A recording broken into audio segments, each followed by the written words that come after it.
దేవుని వాక్యము కీర్తనలు 46 మరి 7వ వచనము.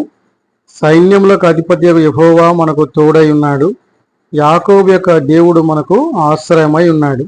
ఇదే అధ్యాయం 11వ వచనము. సైన్యములకు అధిపత్యకు యెహోవా మనకు తోడై ఉన్నాడు, యాకోబు యొక్క దేవుడు మనకు ఆశ్రయమై ఉన్నాడు. కాబట్టి దేవుడు మనకు తోడుగా ఉన్నాడు. మనకు ఆశ్రయమై ఉన్నాడు. అంతేకాకుండా దేవుడు మనకు నిత్యాశ్రయ దుర్గం.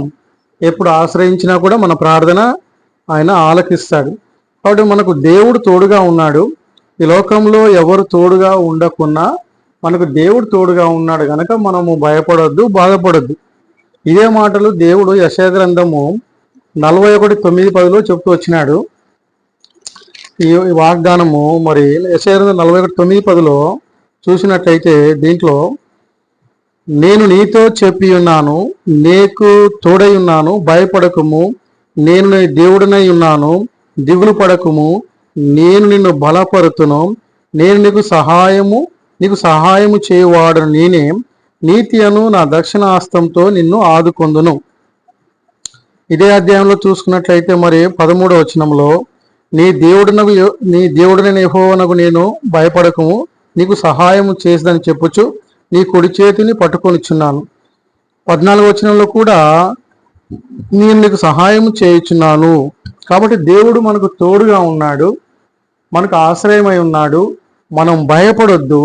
అంతేకాకుండా మరి దేవుడు మనల్ని బలపరుస్తాడు, సహాయం చేస్తాడు, ఆదుకుంటాడు.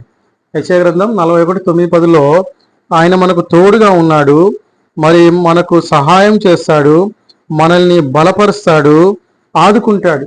కనుక మనం ఏంటంటే దీంట్లో దిగులు పడకము, భయపడకము. నాకు ఎవ్వరు లేరు, అందరూ దూరంగా ఉన్నారు, కొడుకులు లేరు, మరి వీళ్ళు లేరు, వారు లేరని మనం భయపడకూడదు, దిగులు పడకూడదు. దేవుడు చెప్పిన మాట ఏంటంటే, నేను నీకు తోడుగా ఉన్నాను గనక భయపడకము, దిగులు పడకము. ఆయన మనకు తోడుగా ఉన్నాడు.